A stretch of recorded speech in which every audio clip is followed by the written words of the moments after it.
100 में कोई 2-4 कन्याएं ऐसी होंगी जो अपना पवित्र जीवन रखकर किसी पुरुष को समर्पित होती होंगी। कैसे वो सच्ची बहू बनेगी जो 4 लड़कों से मिल चुकी हो। तो ये प्रेमानंद ने जो बयान दिया है यह पूरी नारी शक्ति का अपमान है, हमारी बहन बेटियों का अपमान है। और बहन बेटियों को चाहिए कि ऐसे संतों के समागम का बहिष्कार करें और समय मिले तो इनकी जूता चप्पल से पिटाई कर। तो इस तरह का ये धर्माचार्य अगर इस तरह का बयान देते हैं, पहले क्या बयान दिया, जिस महिला को बच्चा न पैदा हो गोबर गाय को खिला दो और गोबर करे, अनाज को धो के निकाल करके उसको खाओ, बच्चा पैदा हो जाएगा। और प्रेमानंद जी ने जो ये बयान दिया है ये बहुत ही घटिया किस्म का बयान है। यह संत नहीं है, ढोंगी है। इस तरह के धर्माचार्य जो पथभ्रष्टक है, ये समाज का मार्गदर्शन न करके समाज को दिशाहीन करने का काम कर रहे हैं। और महिलाओं को चाहिए कि इसके प्रवचन का जो है पूरी तरह से, चाहे धीरेन्द्र कृष्ण शास्त्री हो, अनिरुद्धाचार्य हो, चाहे प्रेमानंद हो, इनका बहिष्कार होना चाहिए।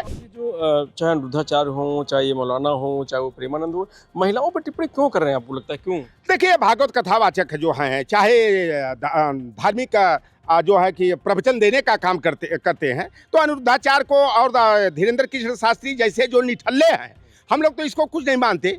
लेकिन अभी प्रेमानंद को अगर स्वामी अर्गरानंद के बाद अगर किसी को सबसे अच्छा मैं संत मानता था, कथावाचक मानता था, तो मैं प्रेमानंद को मानता था। लेकिन प्रेमानंद ने जो कल परसों बयान दिया कि 100 में 2-4 लड़कियां ही शुद्ध रहती हैं, तो देखिए इन लोगों को प्रैक्टिकली ज्ञान है। हम साइंस ग्रुप के स्टूडेंट रहे हैं, तो हम लोगों को ये थ्योरी के साथ साथ प्रैक्टिकल बताया जाता था। ये लोग अपने घर में प्रैक्टिकल देखे हैं, इनके नातेदारी रिश्तेदारी, इनके घर की जो है ना बहन बेटियों की शुद्धता और अशुद्धता का ये मानक तक कर लिए। और ये जो है ना वर्जिनिटी का टेस्ट लगता है करते हैं। और इनके यहाँ जो महिलाएं जाती हैं, इनको तो जूता चप्पल निकाल कर इन लोगों को पीटना चाहिए। अभी अनिरुद्धाचार्य ने कहा था 14 बरस में लड़कियों की शादी कर लेना चाहिए। 25 बरस तक शादी नहीं होती है तो 4 जगह वह मुंह मार करके आती हैं। तो इस तरह का ये धर्माचार्य अगर इस तरह का बयान देते हैं, पहले क्या बयान दिया, जिस महिला को बच्चा न पैदा हो गोबर गाय को खिला दो और गोबर करे, अनाज को धो के निकाल करके उसको खाओ, बच्चा पैदा हो जाएगा। इस तरह के धर्माचार्य जो पथभ्रष्टक है, ये समाज का मार्गदर्शन न करके समाज को दिशाहीन करने का काम कर रहे हैं। और प्रेमानंद जी ने जो ये बयान दिया है ये बहुत ही घटिया किस्म का बयान है। यह संत नहीं है, ढोंगी है, पाखंडी है, लफंगा है। और महिलाओं को चाहिए कि इसके प्रवचन का जो है पूरी तरह से, चाहे धीरेन्द्र कृष्ण शास्त्री हो, अनिरुद्धाचार्य हो, चाहे प्रेमानंद हो, इनका बहिष्कार होना चाहिए। आप उनको अच्छा मानते थे? प्रेमानंद अच्छा मानता था, लेकिन अब आज भाई देखिए, अब सामने जो चीज़ आ गई तो उसका तो अब आ गया ना कि प्रेमानंद बहुत घटिया किस्म का व्यक्ति है, बहुत नीच प्रवृत्ति का यह व्यक्ति है। कि अब ये बताओ कि 100 में यानी 96-98 लड़कियां यानी कि बच्चलन है। यही तो कहना चाहता है ना कि 2-4% लड़कियां ही शुद्ध रहती हैं, यानी वर्जिनिटी उनकी बरकरार रहती है। ये सबका वर्जिनिटी टेस्ट करता है क्या?